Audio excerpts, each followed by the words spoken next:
한 주간 잘 지내셨죠? 네. 네.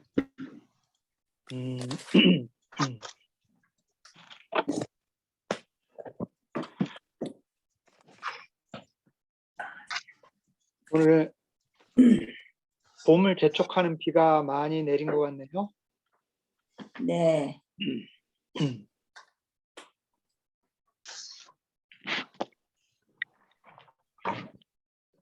오늘 제가 어제 밤에 보내드렸지만은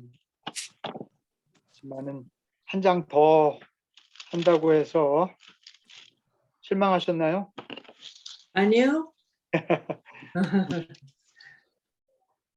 31장, 32장, 33장 혹시 읽으시면서 특별하게 다가온 말씀 있으면 좀 나눠주실까요? 33장? 32까지 아닌가?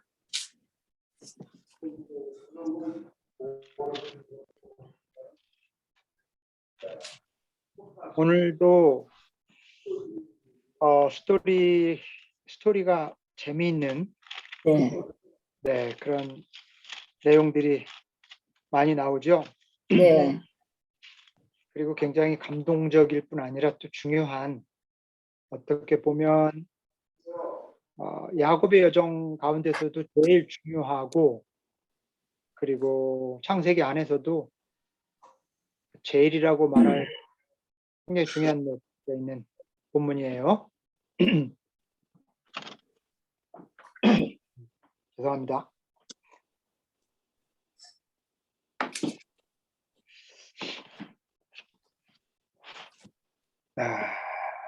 하이라이트 해놓으신 본문 없으세요?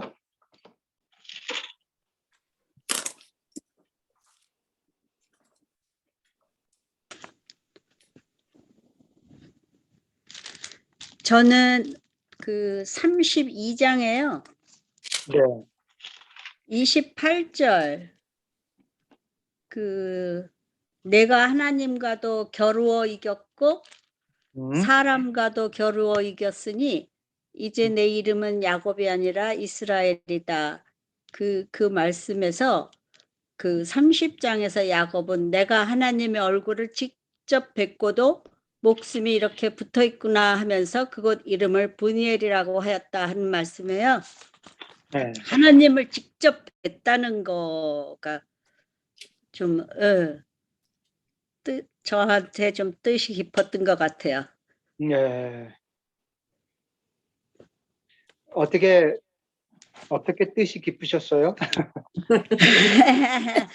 하나님을 직접, 물론 뭐 꿈이긴 했어도 직접 뵈서 또 이겼잖아요. 네. 하여튼 사람과 싸운 것 같은데 나중에 보니까 하나님하고 싸워서 네. 이렇게 됐다는, 직접 뵀다는 거 자체가 와, 야곱은 좀 굉장히 다른 사람이구나 하는 그런 특별한 사람으로 좀 더욱더 다가오네요. 특별한. 네. 아유, 고맙습니다. 좋습니다. 그 이스라엘이 무슨 뜻인가? 이스라엘에서 엘은 하나님이란 뜻인가요? 그리고 네. 이스라는 무슨 뜻인가요? 이게 그 뜻이, 본래 뜻은 그 다스린다는 뜻이에요. 통치하는, 하나님이 통치하다. 그러니까 이게 사람이면 하나님이 다스리는 사람, 하나님이 통치하는 사람, 이런 의미가 되겠죠. 그래서 그 이스라엘, 하나님의 통치 안에서 사는 사람들이 이스라엘 그 백성들이라는 뜻이 되겠죠. 뭐 이따가도 얘기를 나누겠지만 야곱이라는 이름에서 이스라엘이라는 이름으로 바뀐다고 하는 게 의미심장하죠. 이 뜻을 생각해 보면 이게 속이는 자라는 뜻이잖아요. 야곱에서 속이는 자에서, 속이는 자는 자기 꾀가 자기를 다스리는 사람인데 이제 이스라엘로 바뀌었다는 거는 하나님이 다스리는 사람, 자기 꾀, 자기 지혜로 사는 사람 야곱이 하나님의 통치 안에서 사는 사람으로 바뀌는 거죠. 그래서 그 의미가 중요해요. 실은. 네. 이름이 뭐 강현식에서 뭐 샤너로 뭐 바꾼다는 게 무슨 의미가 있겠어요. 네, 그 의미, 존재의 변화가 중요한 거죠. 그래서 언제나 성경에서는 이름의 변화는 곧 존재의 변화를 그 의미하죠. 언제나.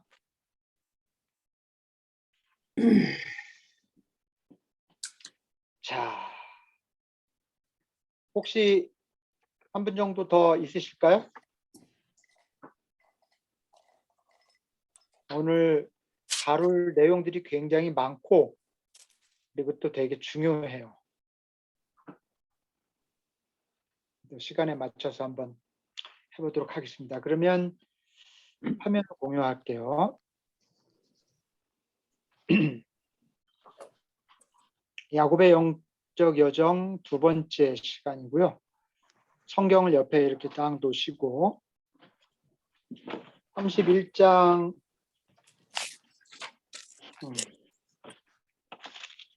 부터 시작합니다. 31장에 보면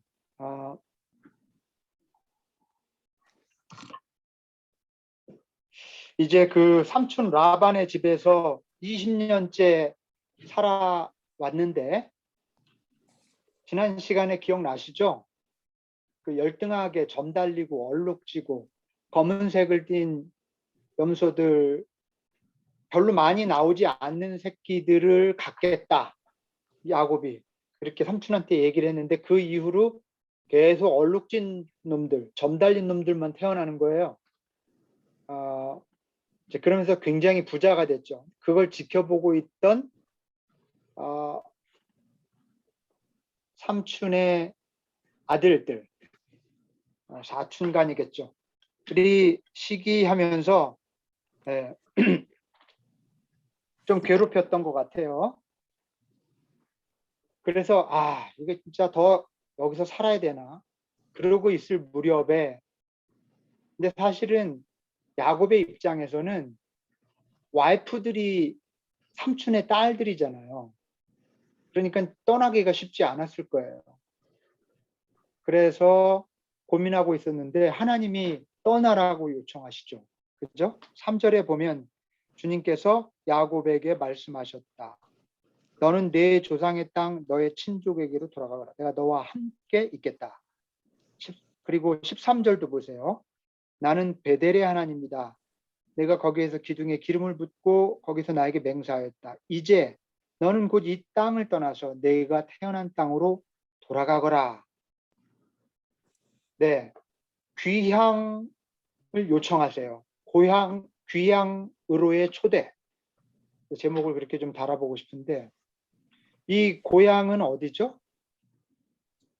야곱의 고향은 가나안 땅이죠. 근데 가나안 땅은요, 이스라엘 백성들에게 이스라엘 역사 속에서 그리고 현재 유대인들에게 이르기까지 수천 년 동안 그 영혼의 고향이에요. 가나안 땅. 사실 뭐 가보신 분은 알겠지만 거기는 적과 꿀이는커녕 드라이랜드고 뭐 푸른색도 별로 없어요. 풀 나무도 많지 않은. 그런데 그야말로 영혼의 고향인 거죠. 고향으로 돌아가라는 요청을 해요. 여러분 재밌는 거는요. 아브라함이 살던 곳이 지금 이 삼촌 라반이 사는 바로 거기에요. 그죠? 이 지금 야곱이 살고 있는 땅이 아브라함이 살던 곳이에요. 거기서 아브라함이 살고 있을 때 하나님이 아브라함아 일어나서 내 본토 친척 아비 집을 떠나서 내가 내게 이르는 곳으로 가라 해서 간 곳이 가나안이거든요. 근데 지금 야곱은 가나안에서 태어나서 형 에서를 속이고 아버지 이삭을 속이고 하는 바람에 거의 도망쳐서 원래 할아버지의 고향인 이 하란 땅으로 온 거예요. 바단 아람이라고도 하고 하란이라고도 하고. 근데 여기서 다시 하나님이 아브라함의 손자에게 야곱에게 너 다시 떠나라 그러거든요. 이게 지금 고향으로 돌아가라는 이 명령, 이게 굉장히 중의법적인 의미가 있어요. 영적인 고향으로 돌아가라, 하나님에게로 돌아가라, 본래의 모습으로 돌아가라, 이런 의미이기도 하고요. 한번 역사 속에서 보시면 하나님이 하란 땅 혹은 바단 아람에서 살 때 아브라함에게 하셨던 요청이 바로 이 귀향은 아니지만 아브라함에게는 고향을 떠나는 일이었지만 어쨌든 가나안으로 가라는 요청이었고, 이집트에서 살던 이스라엘 백성들, 이집트에서 400년간 종살이 하던 이스라엘에게 모세를 통해서 떠나라고 명령하시잖아요. 그래서 출애굽하게 되죠. 바벨론의 포로로 끌려갔던 백성들이 다시 돌아가야 될 땅, 그것이 바로 유대 백성들의 고향인 가나안 땅이었죠. 이렇게 성경의 역사 속에서 끊임없이 귀향, 하나님이 고향으로 돌아가라고 요청하신다는 걸 알 수가 있어요. 근데 이 요청은 그 성경을 읽는 모든 신앙인들에게 똑같이 요청되는 거죠. 죄의 땅, 탐욕의 땅, 거짓 자아의 땅에 살고 있는 우리에게 고향으로 이제 돌아가라, 그렇게 요청하시는 거예요.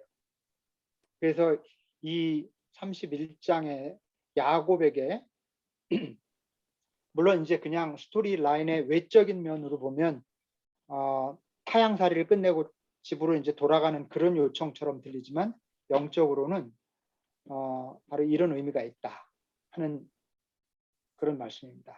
근데 도대체 하나님은 왜 자꾸 귀향으로 초대하실까? 왜 고향으로 돌아가라고 하실까? 그 점을 좀 한번 생각해 볼 필요가 있을 것 같아요. 왜냐하면 하란이라든지 이집트라든지 바벨론이라고 하는 곳은 상징적으로 죄의 땅, 거짓 자아의 땅, 탐욕의 땅, 내 욕심껏 살아가는 땅을 의미하거든요. 거기가 우리 삶의 목표가 아니에요. 우리가 영원히 머물 곳이 아니거든요. 그래서 우리는 떠나야 돼요. 그래서 저는 이 31장의 그 하나님이 야곱을 향해서 떠나라고 하는 요청은 창세기 12장에 아브라함이 하나님이 아브라함에게 떠나라고 말씀하신 것과 이렇게 오버랩되는 그런 장면이라고 말씀드리고 싶어요. 자, 그 다음에 사실은 야곱에게는요 20년을 살았잖아요. 야곱은 여기가 편해요. 그리고 처가집이에요.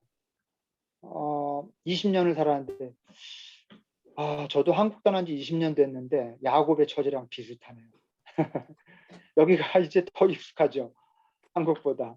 여러분 더 오래되셨을 텐데 그 훨씬 편한 이 바단 아람을 떠나서 이제는 오히려 낯선 타향 같은 고향으로 간다는 거, 익숙하지 않은 고향으로 가는 게 쉽지 않은데 일단 떠납니다. 그런데 이제 뭐라고 그러죠? 이 아내의 허락을 받아야 되죠. 옛날이나 지금이나 와이프의 허락 없이 뭘 한다는 것은 곧 죽음을 의미하죠. 반드시 허락을 받아야죠. 그래서 두 아내를 설득합니다. 설득하는 근거가 뭐예요? 당신 아버지가 장인어른이 나한테 한 거를 좀 보라고.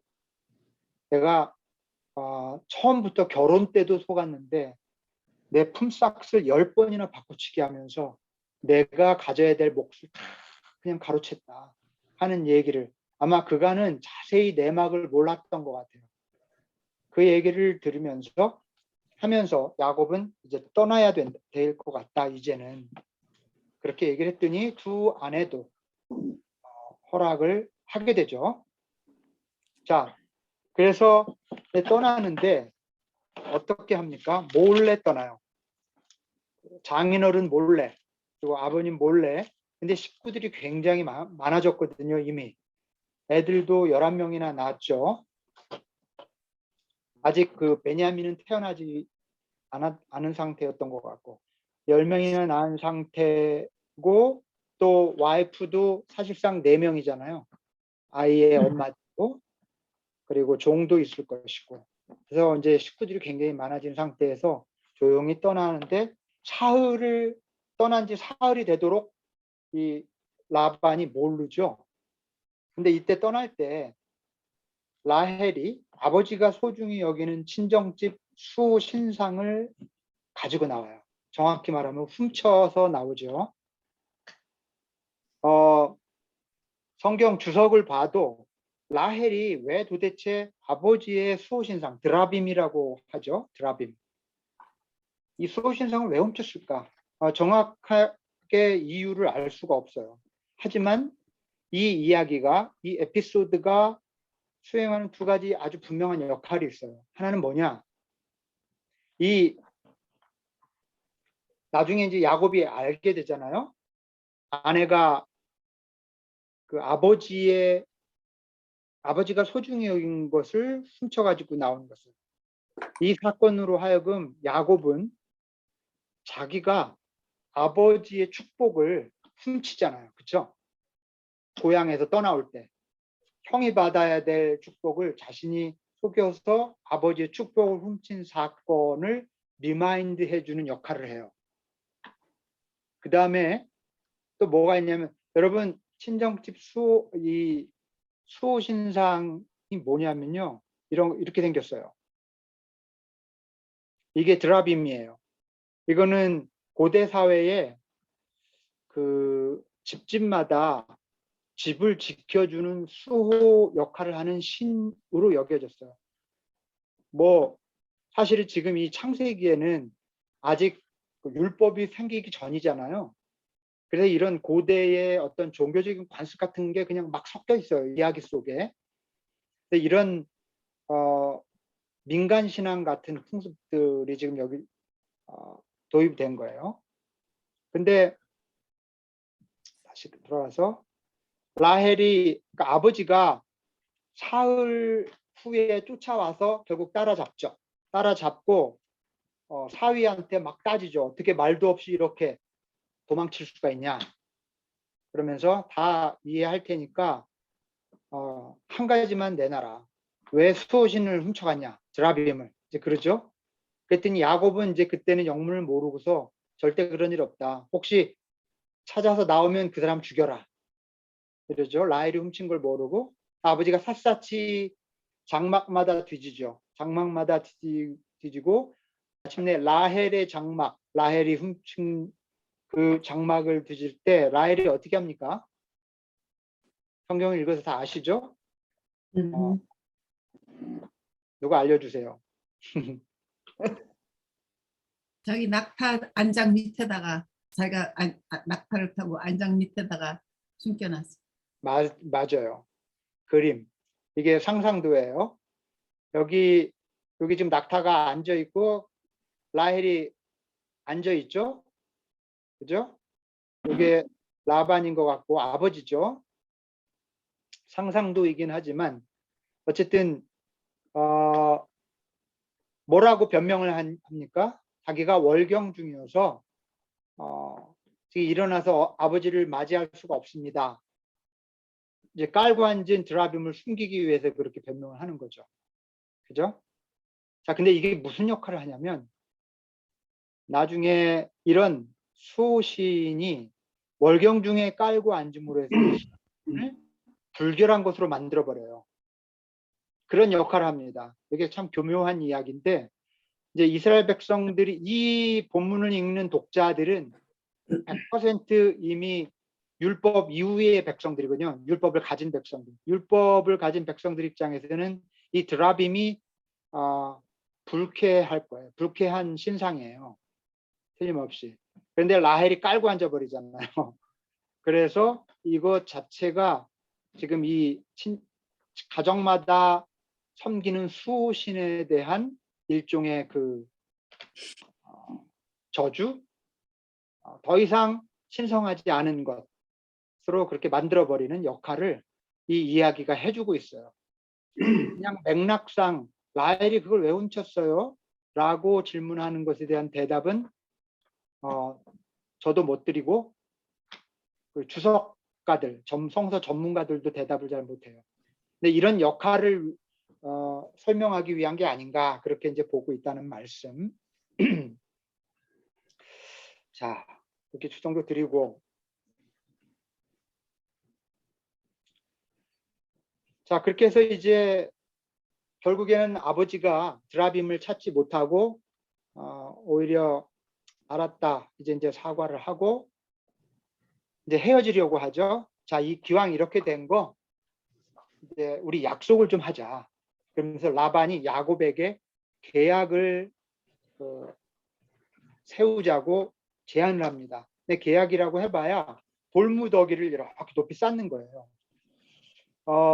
옛날에 국경을 무슨 철조망으로 할 수도 없고 그랬기 때문에 이 돌무더기가 굉장히 중요한 그런 역할을 했어요.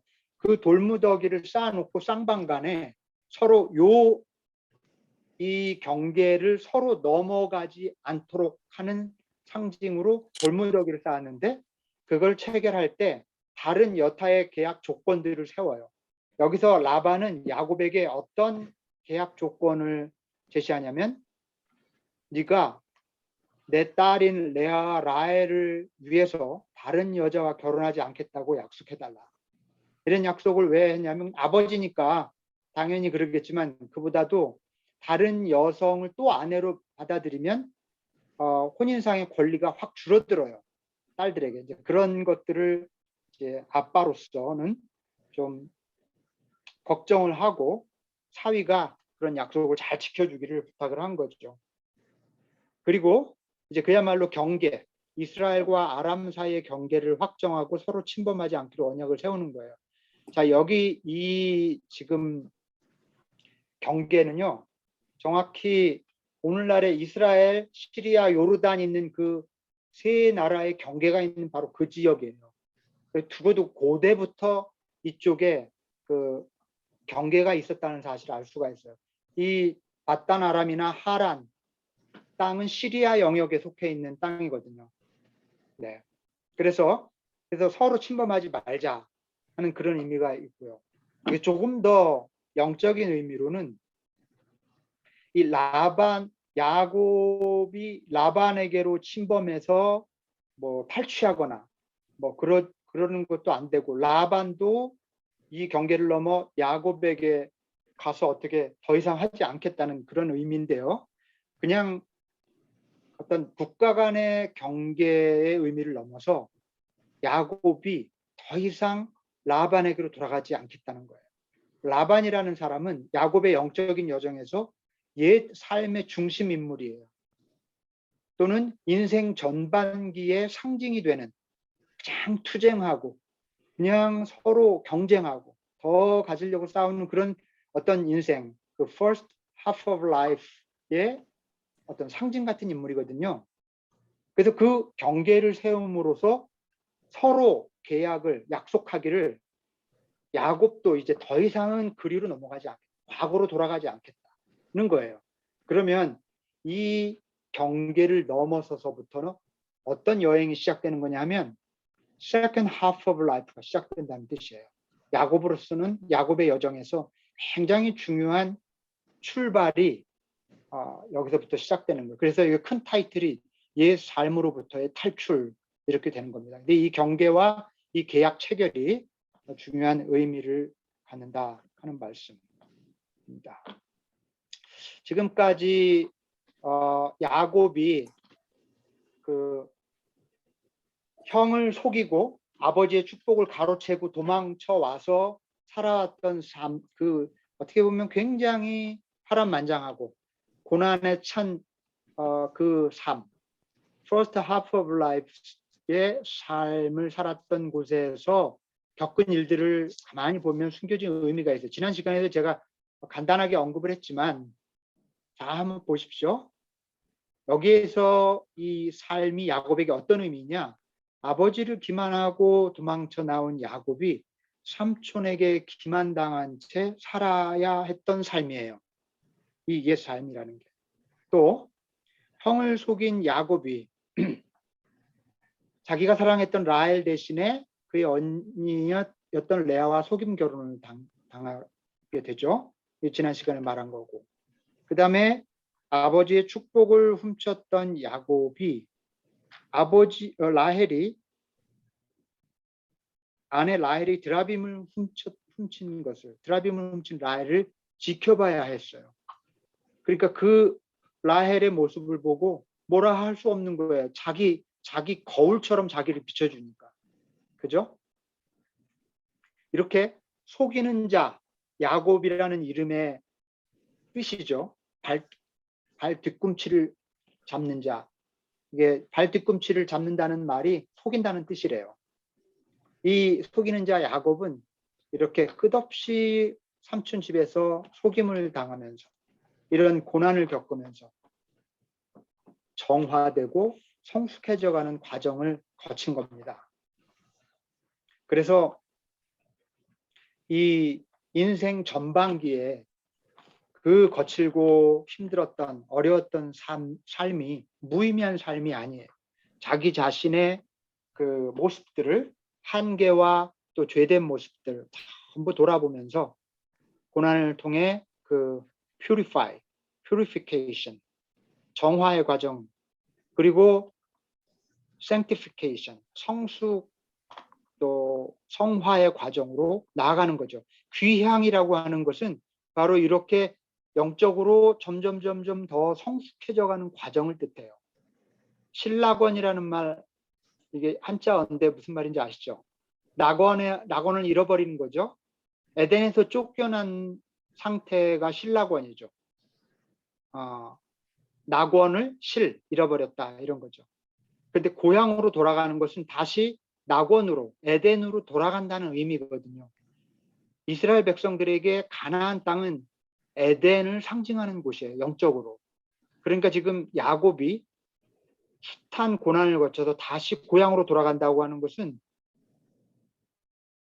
에덴에서 쫓겨나서 다시 에덴으로 돌아가는, 신락원에서 복락원으로 가는 그런 과정이라는 것을 알 수가 있습니다.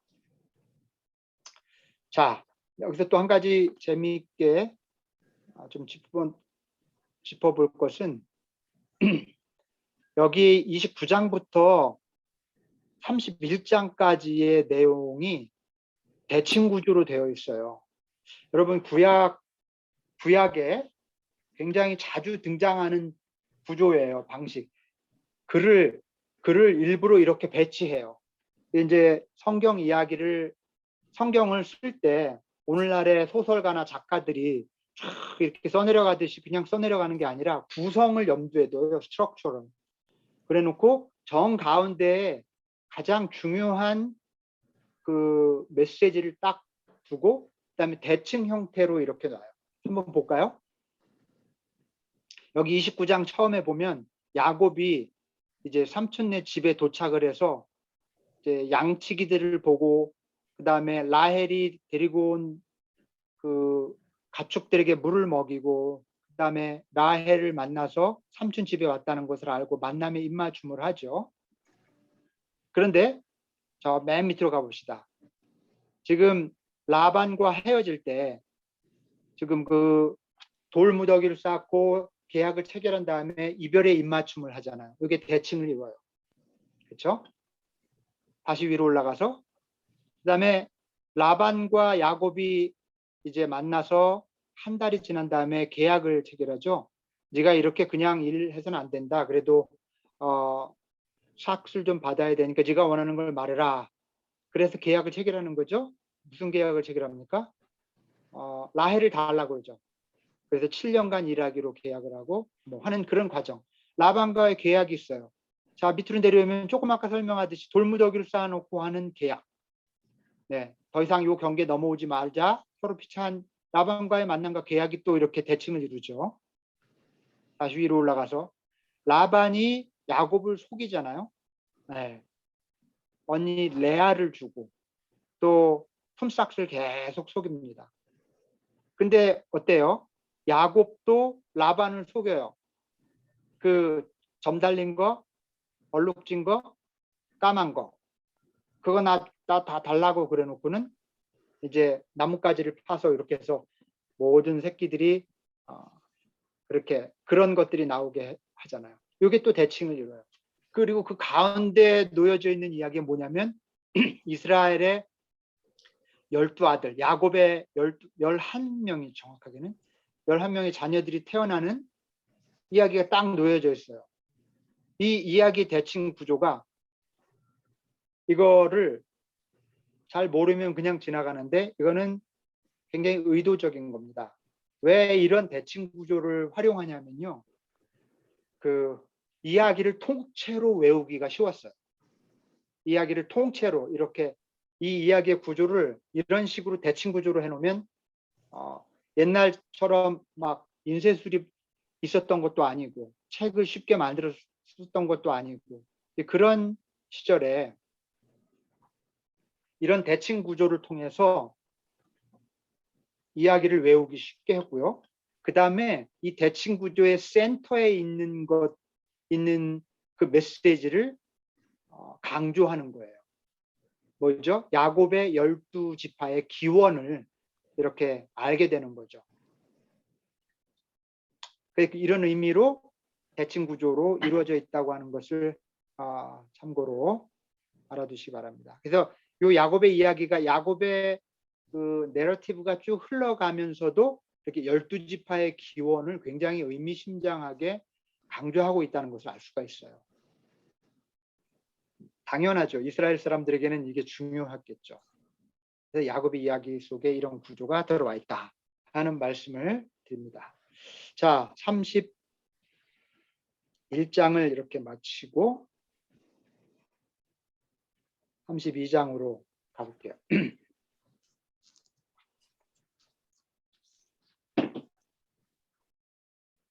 32장으로 가면서 이거를 좀 한번 읽어봤으면 좋겠어요. 어느 분이 한번 화면을 보고 마이크를 켜시고 한번 읽어주시겠어요? 발런티어. 제가 할까요?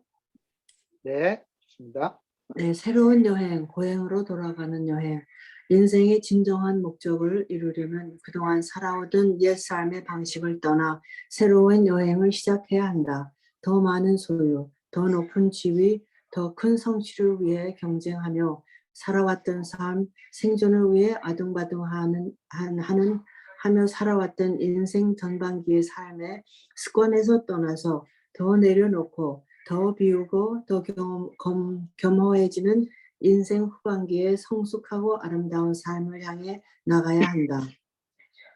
네, 계속해서 읽어주세요. 그것은 높은 곳으로 내려가는 falling upward, 고귀한 여행이다. 우리는 생존하기 위해 이 땅에 온 것이 아니며 잘 먹고 잘 살기 위해 이 세상에 태어난 것이 아니다. 우리는 하나님의 형상이라는 거룩한 DNA를 가진 존재로서 아름답고 성숙한 본래의 영혼, 영원한 생명과 사랑의 심장을 가진 참 존재로 거듭나야 한다. 네, 이 말씀을 드리는 이유는 야곱의 여정에 담긴 그 핵심 메시지예요. 우리 더 많은 소유, 더 높은 지위, 더 큰 성취를 위해서 경쟁하면서 사는 삶도 필요해요. 그렇게 살지 않을 도리가 없어요. 그리고 생존을 위해서 노력해야 돼요. 그게 야곱이 삼촌 라반 집에서 살아왔던 삶이에요. 그거는 피할 수 없어요. 우리가 성장하고 20대, 30대를 거치면서 이런 삶의 과정을 거치지 않고 인생을 통과할 수는 없죠. 하지만 그건 인생 전반기의 삶의 방식입니다. 근데 그 삶의 방식을 가지고 나머지 인생 후반기까지 그렇게 살면 불행해져요. 그거는 그냥 사람 자체로도 불행해지지만 영적으로 영적으로 굉장히 불행한 거죠. 그래서 인생 후반기가 되면 정확히 언제를 인생 후반기라고 말할 것이냐를 뭐 나이로 정확히 얘기할 수는 없지만 어쨌든 대략 어떤 시기로부터는 더 내려놓을 줄 알아야 되고 더 비울 줄 알아야 되고 더 자기 자신 겸허해지는 그런 성숙하고 아름다운 삶을 지향해야 되거든요. 근데 인생 후반기가 돼도 더 막 물질에 집착하고 더 높은 지위 얻으려고 아둥바둥하고 하는 건 참 슬픈 일이고 아름답지 않아요. 그래서 인생 후반기의 삶은 falling upward의 여행이 돼야 된다는 거예요. 이게 굉장히 아이러니한 표현이죠. 어떻게 upward로 falling을 합니까? 제가 몇 번 강조했던 거라 저랑 성경 공부를 꾸준히 해오신 분은 몇 번 들었던 얘기지만 제가 자주 강조합니다. 높은 곳으로 내려간다는 게 뭐냐면 우리가 나이 먹고 몸은 쇠약해지는 어쩔 수 없이 생물학적으로는 falling이에요. 그래요. 약해져요. 하지만 그냥 사그러져 가는 게 아니에요. 높은 곳으로 내려가는 여행이 돼야 돼요. 그게 인생 후반기의 특징인데 그냥 할 일 없이 내려가는 그런 여행을 해서는 안 되죠. 그리고 우리는 생존을 위해서 노력해야 되지만 우리 삶의 목표가 서바이벌은 아니죠. 겨우 우리가 이 인생이 그냥 잘 먹고 잘 살려고 온 게 아니라는 거예요. 너무 허무하지 않겠어요? 평생 그냥 서바이벌 하다가 그냥 인생을 마치거나 평생 더 잘 먹고 더 잘 살려고 그냥 아둥거리다가 세상을 마무리 짓는 거. 그거 아니라는 거죠. 우리는 하나님의 형상이라고 하는 영적 DNA, 아주 거룩한 DNA를 가져줘. 이게 성경이 우리한테 가르쳐주는 바죠. 그런 존재이기 때문에 아름답고 성숙한 영혼, 그리고 그 영원한 생명과 사랑의 심장을 가진 진정한 존재로 거듭나야 된다. 이것이 우리의 인생 후반기의 목표고 우리 영적 여정의 방향이에요. 야곱이 지금부터 말하자면 second half of life, 인생 후반기의 여정을 시작했다고 볼 수 있는 거예요. 본격적으로 이제 새 삶을 향하여 지금 이 앞에 있는 타이틀을 옛 삶으로부터의 탈출 그랬어요. 인생 전반기를 끝맺고 이제 새 삶을 향해서 나아갑니다. 그래서 32장이 굉장히 중요합니다, 여러분. 창세기 32장은 인생 후반기를 향해서 나아가고자 하는 모든 사람들이 묵상해야 되는 본문이에요. 그래서 오늘은 이 32장을 굉장히 꼼꼼하게 살펴보려고 해요. 32장 1절을 한번 봅시다. 32장 1절을 보면 야곱이 길을 떠납니다. 이 길을 떠나는 것은 인생 후반기 여정 길입니다. 길을 떠나서 가는데 하나님의 천사들이 야곱을 앞에 나타납니다. 그리고 야곱이 그들을 알아봐요. 아니 이럴 수가. 여러분 기억하세요? 야곱이 고향에서 20년 전에 그 형을 속이고 떠날 때 베델에서 누워 있다가 거기서 천사들 보죠? 하늘과 땅을 오르락내리락 하는 천사들을 봐요. 그럼 똑같은 경험을 또 하고 있어요. 그래서 그때는 뭐라고 그래요? 여기가 하나님이 계신 곳이로구나. 그런데 내가 못 알아봤구나. 그러면서 베델이라고 이름 짓죠. 이번에도 야곱이 자기 눈앞에 천사들이 나타난 것을 보고 이곳이 바로 하나님의 진이로구나. 하나님의 처소로구나. 거의 베델하고 같은 뜻이에요. 이 마하나임이라는 게. 하나님의 진, 하나님의 처소. 그래서 이거 보면은 야곱이 베델에서 겪은 일과 똑같은 사건을 지금 겪고 있는 것임을 알 수가 있어요. 베델과 마하나임. 여러분 이것을 통해서 알 수 있는 것은요. 새로운 여행을 시작할 때마다 하나님이 야곱에게 알려주려고 하는 게 있어요. 그죠? 뭐였죠? 내가 너와 함께 있다는 거예요. 네가 있는 곳이 거룩한 곳이 내가 있는 곳이라는 거예요. 그래서 이거는 굉장히 중요한 메시지예요. 여러분, 우리가 그냥 여행을 내 힘으로 하는 거 아니고 그냥 내가 가진 맵 보고 가는 게 아니에요. 여행을 시작하려면 그게 어떤 여행이 영적 여행일 경우 항상 기억해야 될 것은 하나님이 나와 함께 하신다는 것. 그리고 내가 가는 곳이 하나님이 계신 곳이라는 것. 그거를 똑똑히 기억하라는 뜻이에요. 지금 야곱에게 마하나임으로 나타나셔서 이렇게 보여주신 것을 보면 베델과 마하나임. 참 재미있는 것은요. 지금 야곱이 2번 경험했는데 새로운 여행을 떠나는 성경의 인물들에게 똑같은 일이 일어나요. 똑같이 하나님이 리마인드 시켜줘요. 새로운 여행을 떠나는 사람들. 자, 아담과 하와부터 볼까요? 아담과 하와가 에덴에서 쫓겨나요. 쫓겨나는 거지만 어떻게 보면 이렇게 볼 수 있어요. 새로운 여행을 시작하는 거예요. 새로운 여행을 시작하는 아담과 하와에게 내가 너와 함께 있다고 하는 뜻으로 가죽옷을 해입혀요. 하나님이 너희를 보호하고 있다는 의미로. 그죠? 그 다음에 가인이 아벨을 죽이고 나서 그 에덴의 동쪽으로 추방당하잖아요.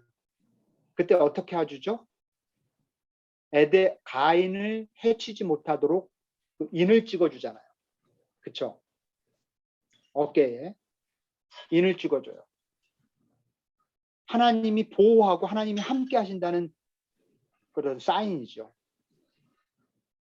그리고 아브라함이 고향 땅을 떠날 때 하나님이 뭐라고 그래요? 내가 너와 함께 하겠다. 리마인드 시켜주죠. 미디안을 떠난 모세가 그냥 양을 막 치고 있을 때 어떤 일이 벌어지나요? 떨기나무 가운데서 떨기나무가 자연 발화돼서 불이 막 타는데 그게 재로 이렇게 금방 타서 이렇게 재가 돼야 되는데 계속 타기만 하는 거예요. 이상하다 하고 봤더니 거기서 하나님을 만나죠. 하나님이 뭐라 그래요? 너 신발을 벗어라. 내가 선 곳이 거룩한 곳이다. 모세가 깨달은 거예요. 그럼 베델에서 야곱이 깨달은 거랑 정확히 일치해요. 내가 있는 곳이 성소였구나. 모세는 맨날 양 치면서 양들이 똥 싸는 그 길이 거룩하다고 생각하지 않았어요. 하나님 완전히 잃어버리고 살았던 모세에게 하나님이 나타나셔서 여기가 내가 있는 곳이야 하고 알려주시죠. 모세가 새로운 여행을 떠나기 직전에 또 이런 일을 겪는 거예요. 그리고 애굽을 떠나는 출애굽 백성들, 이것도 새로운 여행을 떠나는 일인데 이스라엘 백성들에게 애굽을 떠나면서 구름 기둥과 불 기둥을 보여주시면서 뭘 리마인드 해주는 건가요? 내가 너희와 함께 하겠다. 내가 너희와 함께 한다. 이걸 보여주는 거예요. 똑같아요.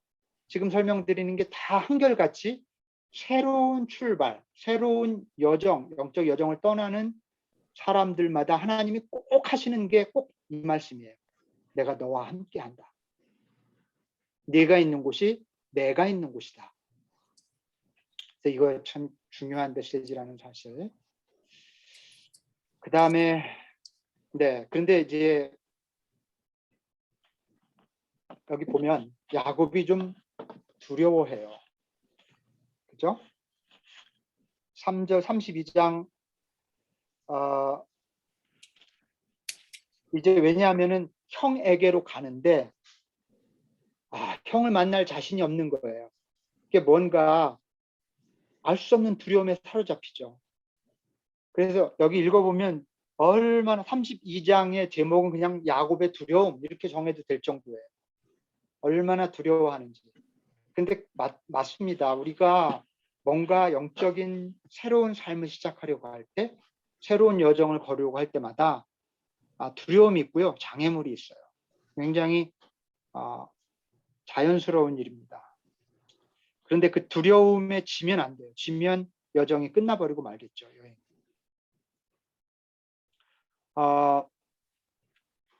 그래서 야곱이 하나님 앞에 기도를 하죠.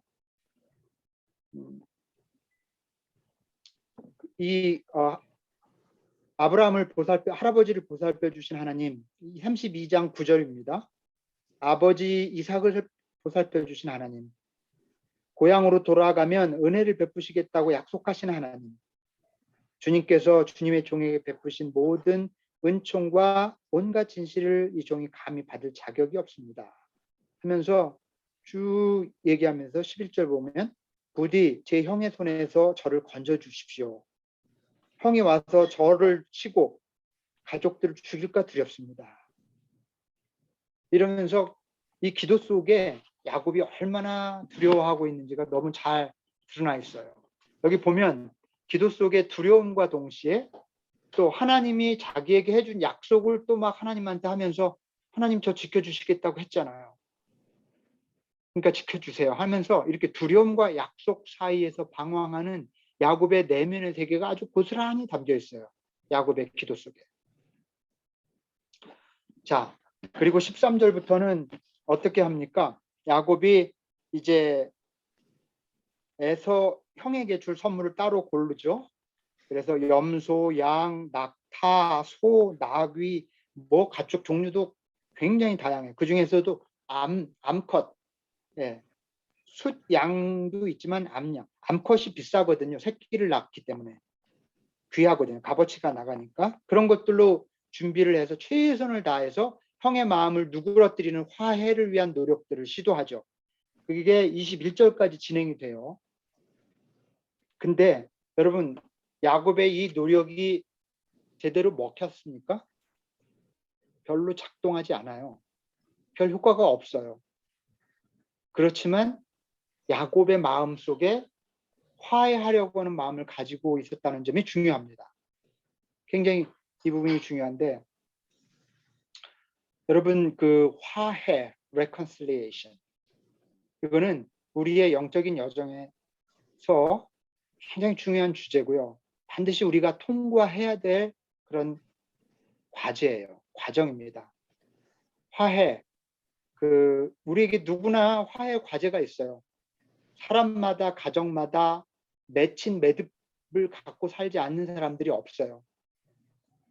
고백해보면, 이렇게 고백을 들어보면 다들 은밀하게 그런 매듭들이 다 있더라고요.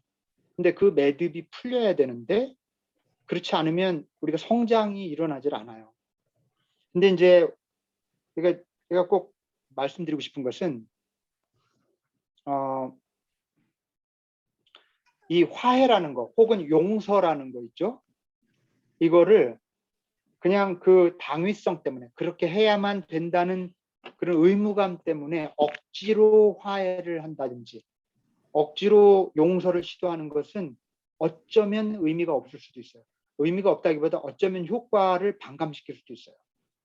화해와 용서의 가장 중요한 포인트는요, 실제로 화해 당사자, 용서해야 될 당사자와 어떤 액션을 취해서 그 관계가 그냥 형식적으로 나아지는 그런 어떤 액션을 취한다는 뜻이 아니에요. 화해가 내 안에서 일어나야 돼요. 용서가 내 안에서. 그래서 저는 실제적으로 그 심리학이나 또 분석 심리학이나 상담에서 얘기할 때 그런 화해보다는 내 자신 안에서 화해하는 마음이 일어나는 게 중요하다. 그래서 이렇게 고백하게 해요. 하나님, 나는 저 사람을 용서할 수 없을 것 같습니다만 하나님 용서해 주십시오. 나는 지금 아직 준비도 안 됐고 자신도 없습니다만 저 사람이 하나님으로부터 용서받았으면 좋겠습니다. 이렇게 시작하는 거예요, 화해. 그러면 벌써 내 안에 어떤 움직임이 생겨요. 그런 화해와 용서의 노력들부터 출발해야 된다 하는 거죠. 어쨌든 실제로 누군가와 만나서 화해나 용서를 하지 않더라도 내가 붙잡고 있는 그것들을 릴리스해 주는 그런 액션이 필요하다. 내 안에 맺혀 있는 매듭이라도 풀어야 돼. 예, 둘 사이에 있는 매듭은 아니더라도 그런 의미의 화해, 용서를 향해서 나아가야 된다 하는 그런 말씀. 자, 야복강에서 벌어진 일이 우리가 또 주목해야 될 굉장히 중요한 주제죠.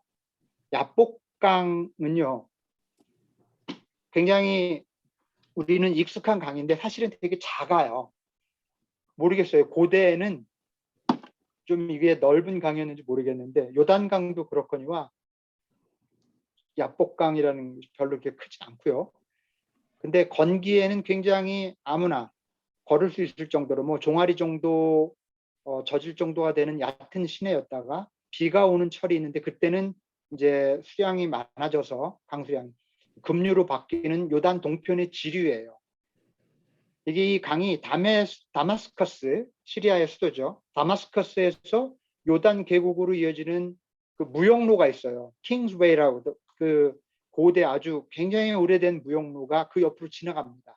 야곱 일행이 이 무역로를 따라서 아래로 내려오다가 이 시내를 건넜던 것으로 보여요. 자, 잠깐 지도를 보여드릴게요. 보이시죠? 여기 시리아가 보여요. 이 커서 보이시나요? 제가 움직이는 커서? 네.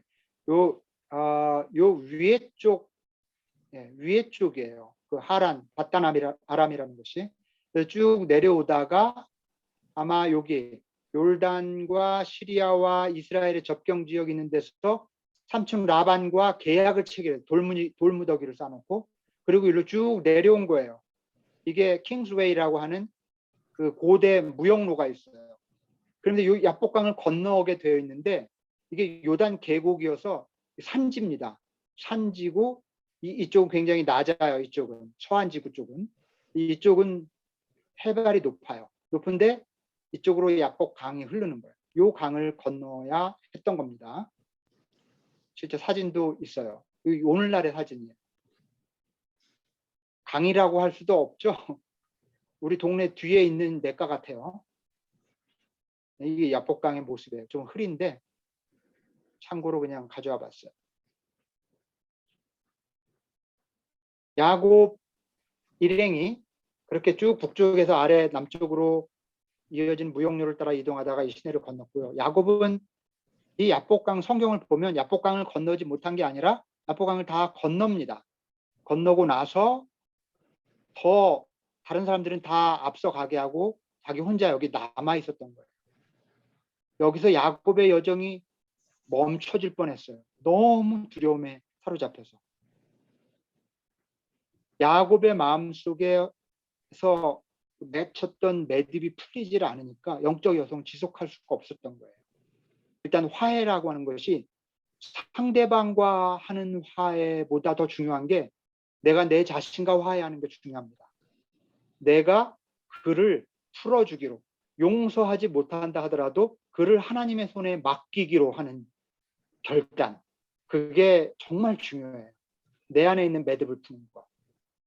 그런 의미의 화해입니다. 그것이 화해 없이 돌아가 봤자 그 고향은 고향이 아니라 또 다른 타향일 뿐인 거죠. 그렇죠? 그런 의미에서 화해가 참 영적인 의미에서 중요하다 하는 말씀. 자, 그래서 그 야복 강가에서 어떤 이와 제가 갖고 있는 번역에는 어떤 이라고 되어 있어요. 어떤 이 어떤 사람과 씨름을 합니다. 근데 이 누굴까요? 왜 어떤 이라고 표현을 했을까?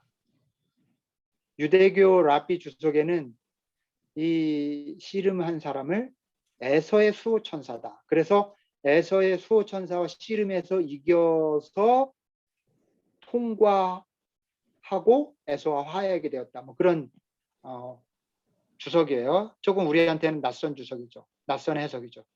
그리고 종교 심리학에서는 이 야곱을 이 어떤 일을 야곱과 씨름한 어떤 일을 야곱의 또 다른 자아다. 그래서 이 야복 강가에서 야곱은 자신의 다른 자아와 씨름을 했다. 그렇게 해석하는 거예요. 꽤 이것은 생각해 볼 만한 그런 해석이 아닌가 싶어요. 그런데 너무 무리한 해석을 하기보다 성경의 문맥상 그냥 편안하게 이 사람을 하나님의 천사 혹은 하나님의 대리로 그렇게 그냥 생각하는 게 제일 무난합니다. 그렇게 봐서 크게 문제될 게 전혀 없습니다. 하나님의 천사다 혹은 하나님의 대리인이니까 하나님이죠. 어쨌든 이 하나님의 천사가 야곱의 길을 가로막죠. 그런데 야곱의 길을 가로막는 자가 아니에요. 실은 야곱이 길을 제대로 가도록 돕는 자였어요. 나중에 알고 보니까 우리가 인생을 살면서 가다가 가끔 우리 인생에 걸림돌이 되는 사람 있지 않아요? 가로막고 우리 인생을 괴롭혀요. 근데 그 사람이 악당인 것 같은데 어쩌면 하나님의 천사일지도 몰라요. 야곱의 이야기를 가만히 생각해 보면 인생의 장애물은 우리 삶을 방해하는 것처럼 보이지만 사실은 온전히 가도록 돕는 역할을 할 때도 있다 하는 그런 점.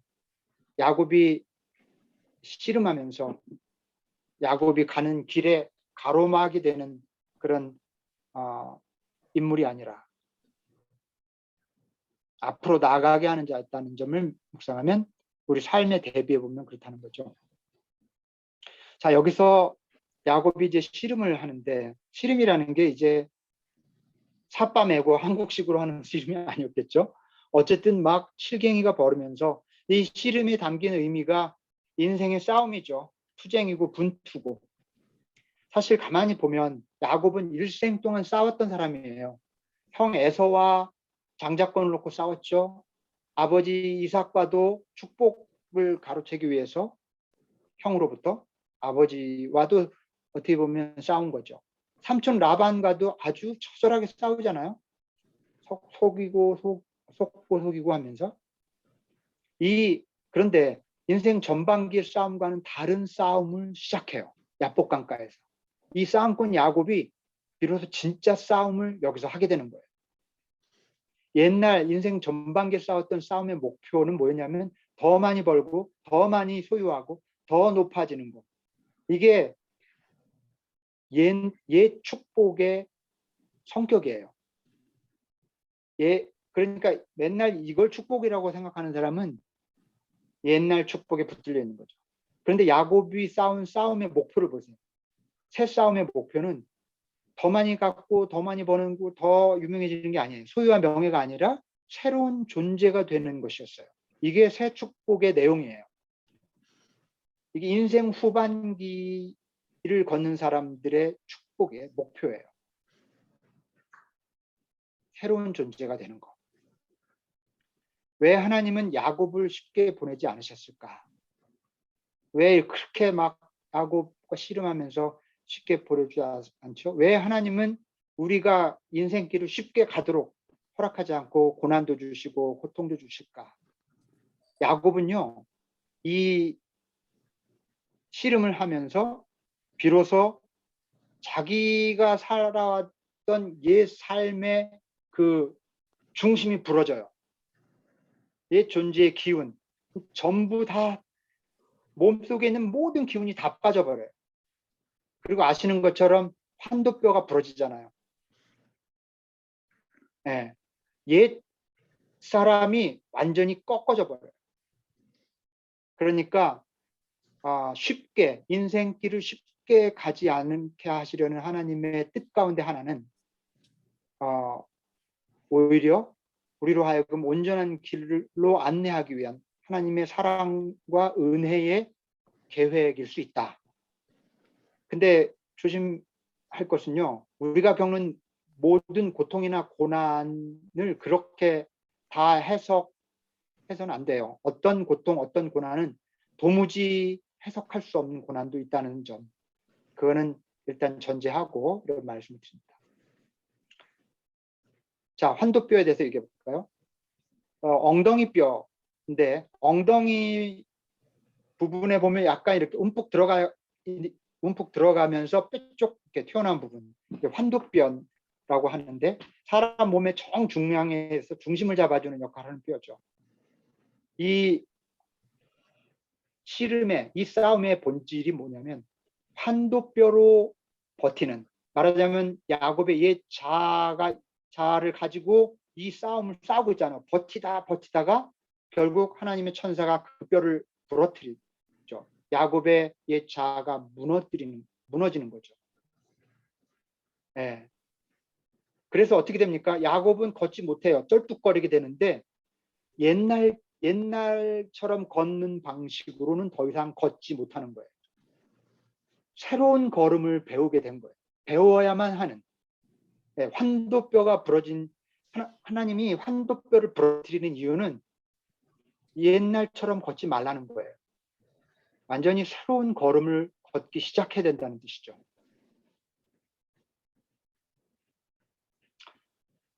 그 다음에 야곱이 뭐라고 씨름하면서 구하냐면은 축복해주지 않으면 보내지 않겠습니다. 막 정말 끈질기게 그렇게 물고 늘어지지 않습니까? 근데 이것 때문에 종종 이런 말씀을 듣곤 하죠. 여러분도 그렇게 생각하기도 하고 그러실 텐데, 하나님께 끈질기게 구하면 야곱처럼 축복을 받을 거다. 근데 이거는 저는 완전한 오해, 잘못된 해석이라고 생각해요. 여기서 그런 메시지를 끌어오면 안 된다. 왜냐하면 한번 생각해 보십시오. 하나님이 끈질기게 구하는 사람에게 복을 주시는가? 그래서 끈질기지 않은 사람은 축복을 못 받는가? 하나님이 정말 끈질긴 의지와 집념이 있나 없나를 보고 그거 여부로 복을 주시고 복을 안 주시는 분입니까? 제가 아는 하나님은 그런 하나님이 아니에요. 그래서 이렇게 막 욕심껏 구하고 욕심껏 끈질기게 간구하는 그런 영적인 태도를 여기서 찾지 않았으면 좋겠어요. 하나님과 딜하는 그런 방식의 그 영적인 태도는 사실은 성서적인 태도가 아니에요. 야곱의 이 그 씨름도 마찬가지. 그런 메시지가 아니라는 거. 야곱이 예전에 추구했던 복은 수단과 방법을 가리지 않고 더 많이 더 크게 성취하는 복이었는데, 야곱의 인생은 이 복을 쫓다가 무너진 거예요. 야곱은 이제 전혀 다른 종류의 복을 구해요. 그가 구한 복이 뭡니까? 그가 받은 걸 보면 알 수 있어요. 어떤 복을 받죠? 돈도 아니고 재산도 아니에요. 그냥 이름을 받아요. 이름이 뭐예요? 성경에서 존재라고 그랬죠. 야곱이 복 받았다고 하는데 뭘 받았다는 거지? 이렇게 읽어보면 못 찾아요. 왜냐하면 이름을 받은 게 바로 복이었던 거예요. 새 존재가 되었다는 게 복인 거예요. 그러니까 이스라엘이라는 이름을 받았잖아, 야곱이. 그게 축복의 내용이에요. 그러니까 이전과는 전혀 다른 복을 구하고 전혀 다른 복을 받는 경험을 야곱이 처음 한 거예요. 결국 야곱이 구했던 것은 저를 새롭게 바꿔달라는 그런 간구였던 거예요. 새로운 존재. 그래서 진정한 복은 새로운 존재가 되는 거지, 뭔가를 원하는 걸 갖는 것이 아니다. 근데 가만히 생각해 보면 우리가 새로워지면, 존재가 새로워지면 다른 어떤 것도 부럽지 않게 되는 것 같아요. 근데 내 존재는 전혀 안 바뀌고 왜 내 밖에 있는 것들이 바뀌어봤자 소용이 없어요. 그렇지 않습니까? 네, 존재가 바뀌어야 그게 진짜 복이다. 마지막으로 마지막에 이제 천사가 그렇게 묻죠. 내 이름이 뭐냐? 참 성경에서 아주 결정적인 순간에 등장하죠. 예수님도 그 군대 귀신 들린 사람에게 물었던 질문이죠. 내 이름이 무엇이냐? 이거는 이름 몰라서 물어보는 게 아니죠. 그 기능적으로 불리는 호칭이 뭔지 묻는 게 아니라 너는 도대체 어떤 존재냐? 어떤 인간이냐? 어떤 삶을 살았냐? 이렇게 물었던 거죠. 야곱이 뭐라고 대답해요? 네, 저는 야곱입니다.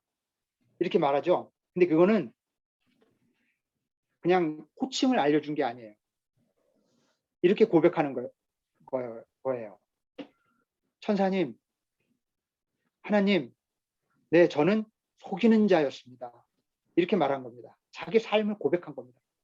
야곱이었습니다. 발뒤꿈치를 잡는 속이는 자였습니다. 그렇게 살아왔던 부끄러운 삶에 대한 고백이죠. 이렇게 어떤 면에서 내 이름이 무엇이냐라고 묻는 것은 내가 누구인지를 좀 봐라. 내가 살아왔던 삶이 어떤 삶인지 봐라 하는 그런 메시지인 거죠. 자기 자신을 정직하게 마주할 때 비로소 새 이름을 받을 자격을 얻게 되기 때문에 내 이름이 뭔지를 보는 게 참 중요하다. 여러분 이름은 무엇입니까? 이렇게 좀 질문을 드리고 싶어요. 여러분의 이름 한번 생각해 보시면 좋겠습니다. 천사가 그렇게 말합니다. 너는 이제 하나님과도 겨루어 이겼고 내가 하나님과도 겨루어 이겼고 사람과도 겨루어 이겼으니 이젠 내 이름은 야곱이 아니라 이스라엘이다. 하나님과도 겨루어 이기고 사람과도 겨루어 이기고 이스라엘이라는 말 아까도 말씀드린 것처럼 하나님이 다스리신다. 여기는 지금 조금 성경에는 다른 그 주가 하나님과 겨루다. 하나님이 겨루시다. 이렇게 해석을 해놨지만 본래 이스라엘이라는 히브리어 어원은 하나님 다스리신다는 말입니다. 하나님의 다스림 속에서 사는 자를 이길 사람은 세상에 없죠. 하나님의 천사도 이길 수가 없어요.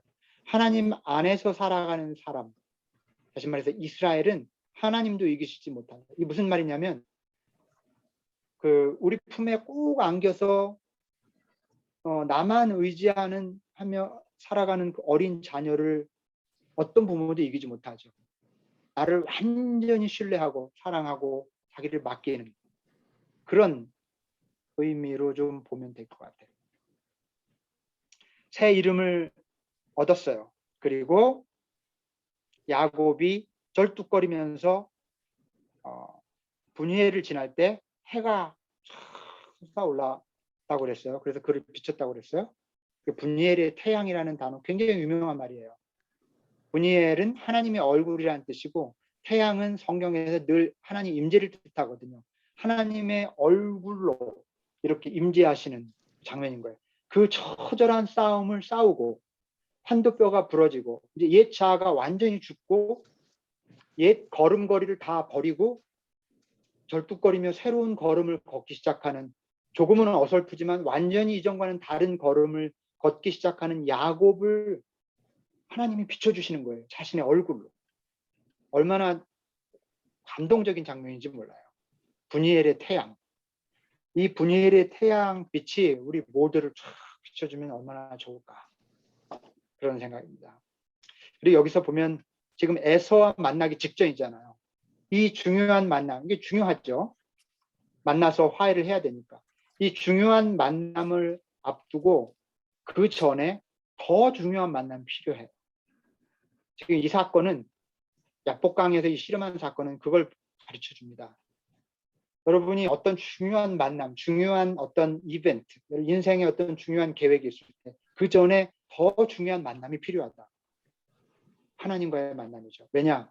하나님과의 만남을 통해 조율되고 하나님과의 만남을 통해 어떤 새로운 뷰를 갖지 않은 채 그 중요한 일을 처리할 때 그르칠 수 있거든요.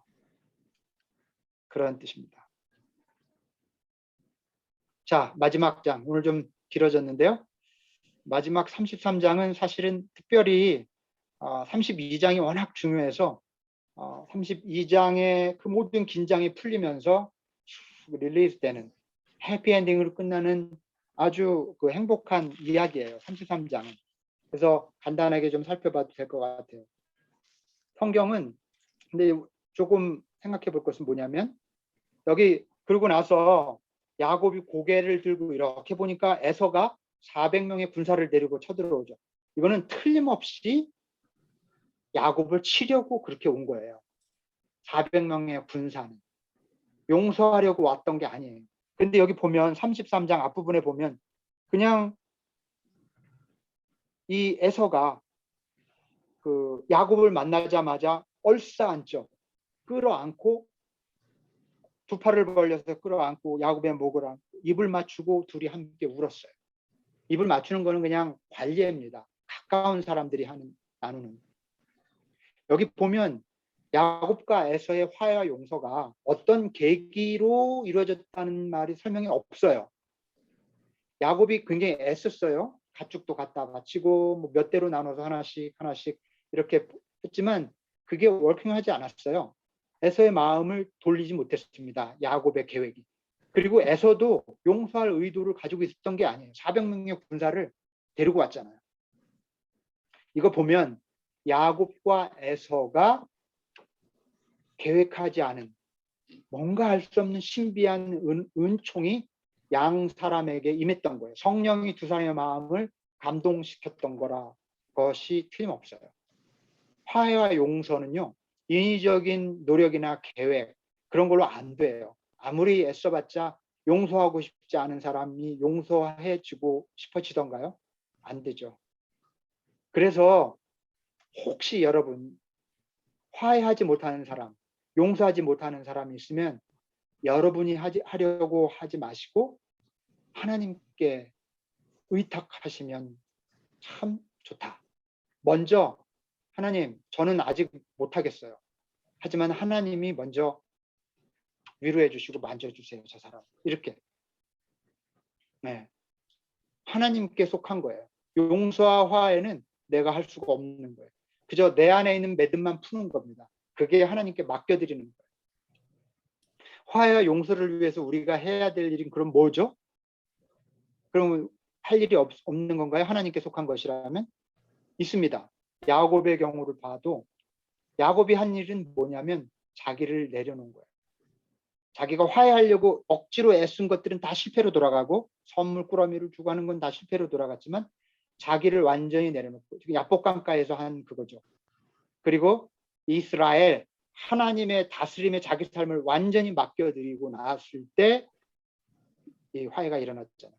야곱이 한 일이라고는 그냥 자기를 완전히 내려놓은 거예요. 그게 우리가 해야 될 일입니다. 야곱은 야복강에서 죽고 이스라엘로 거듭났어요. 하나님이 다스리는 자로.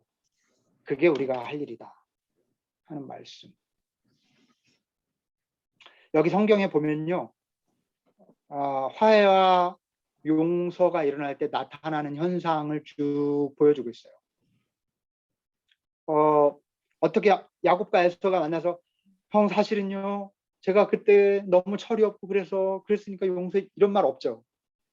에서가 야, 너 어떻게 그럴 수 있었냐? 응? 어쩌면 형은 그렇게 할 수 있어서 뭐 이렇게 하면서 따지고 그러지 않아요. 그냥 목을 끌어안고 입을 맞추고 함께 울어요. 진짜 화해와 용서가 일어날 때 언어가 필요 없어요. 논리가 필요 없고 설명과 변명이 필요 없습니다. 그냥 가서 하나 되는 거예요. 그리고 야곱이 평생 정말 타향해서 그 피땀 흘려 벌었던 돈을 거의 다 줘버려요. 그 재산을. 물론 야곱도 소유를 하죠. 그냥 형은 계속 만류하는데도 제발 받아달라고. 소유가 더 이상 중요하지 않아요. 존재가 중요해져요. 그런 결과가 화해와 용서가 일어나니까 나타나죠. 여러분 에리 프롬이라고 하는 유명한 분석 그 사회 심리학자 있죠. 에리 프롬. 소유냐 존재냐라는 책에 아주 갈파해 놓은 그 이야기. 인간이 인간은 두 종류가 있대요. 소유지향적인 존재, 존재지향적인 존재.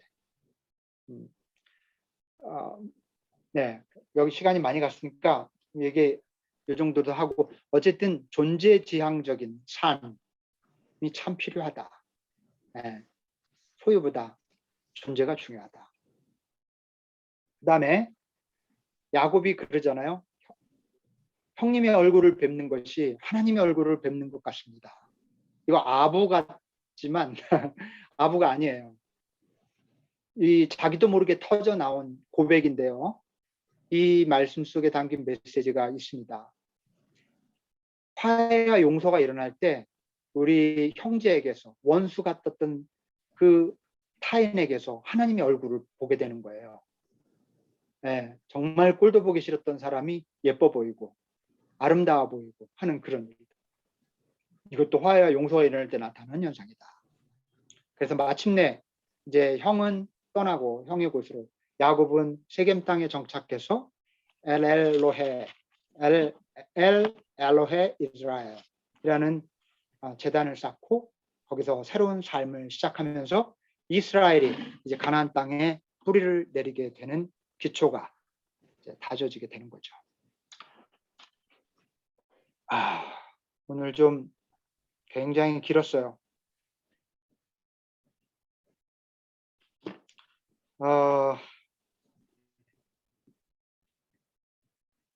졸지 않으셨어요? 너무 재밌었어요. 꼭 제 다행입니다. 얘기하는 것 같아서 음. 제가 야곱으로 이름을 바꿔도 될까요? 장야곱. 장야곱. 근데 너무 맞아요. 그 너무 어떤 좋습니다. 네. 사람의 여정, 전이, 여행 이야기, 그러니까 인생의 여정 이야기를 들으면 다 각각 달라도 네. 내 여정 같은 데가 있어요.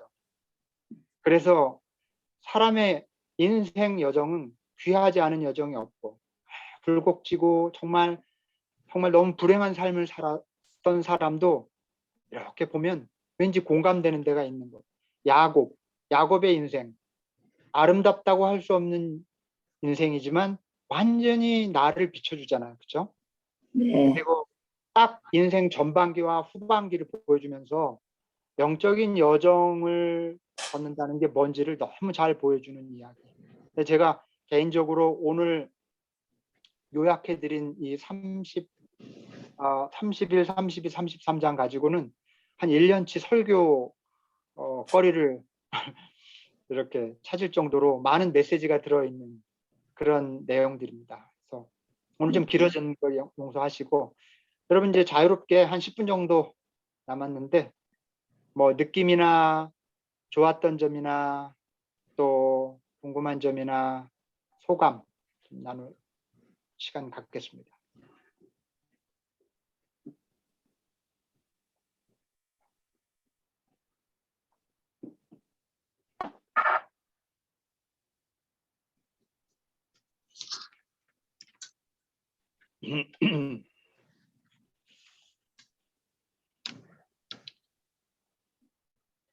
오늘 달리 없으세요?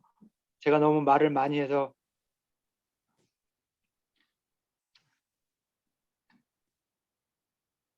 충분한가요?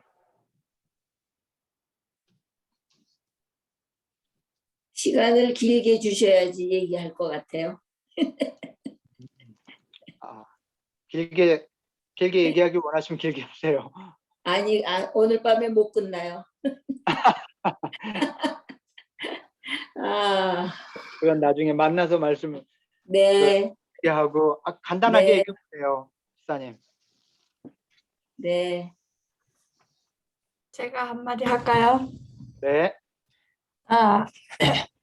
오늘 여기 이제 33장 끝나면서 목사님이 해피엔딩이라고 그러셨는데 저도 이걸 오늘 읽고는 거기다 해피엔딩이라고 썼거든요. 근데 우리가 이제 야곱의 삶을 창세기를 통해서 봤죠. 근데 이렇게 해피엔딩으로 끝을 내는 게 아니더라고. 그 사람 이제 또 이제 출애굽하는 얘기서부터 이게 네. 이제 쭉 보고 나서 저는 오늘 무슨 생각을 했냐면은 매일매일 해피엔딩을 하는 거가 되게 그렇게 살아야겠구나. 뭐 내가 해피엔딩이면 내가 죽을 때까지 해피엔딩이다 그렇게 장담할 게 아니라 매일매일 그날 해피엔딩이면은 그걸로 감사하고 또 은혜로 여기고 그렇게 살아야겠다 그런 생각이 들었습니다. 예. 네. 네. 좋습니다. 미래, 어느 막연한 미래로 해피엔딩을 미룰 게 아니라 오늘 해피엔딩을 하는 게 중요하다.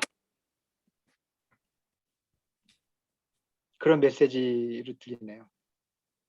좋습니다. 저는요, 야곱이 네. 어쩌면 자기 형 만나러 갈 때도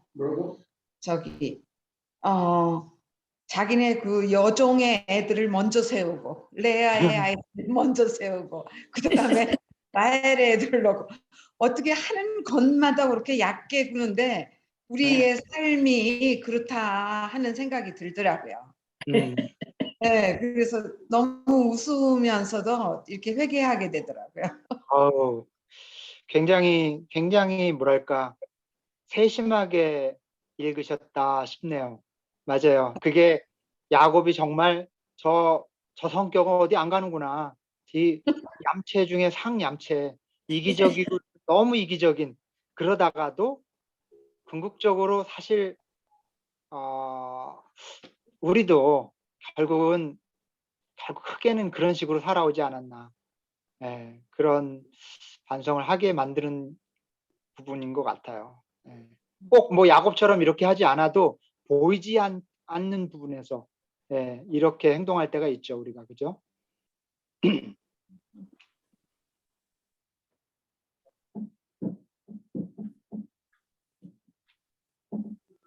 이영준 집사님 마이크 켜신 것 같은데 말씀하시려고 켜놓으신 거예요? 마이크가 아니, 켜져 있는데. 아닙니다. 예. 예, 저는 야곱이 장자권을 어떻든 확보를 하고 이제 돌아왔는데 그렇게 되면은 아버지 집으로 가는 겁니까? 지금 돌아와서. 예, 예, 그러니까 이제 고향 땅으로 왔는데 여기 이제 위에 보면은 아버지는 아직 살아 있는데 라헬도 살아 있고, 지금 이게 순서상 이제 이게 뒤에 나온다고 해서 그리고 뒷세대는 아닌 건데, 야곱이 엄마는 먼저 죽은 걸로 그렇게 역사적으로 기록이 되어 있는데 아버지는 살아 계신 걸로 되어 있는데 그런 거에 대한 기록은 전혀 없어서 야곱이 돌아와서 형하고는 어떤 정도의 거리에서 살았는지, 아버지는 누가 모셨는지 이런 거는 알 수가 없어요.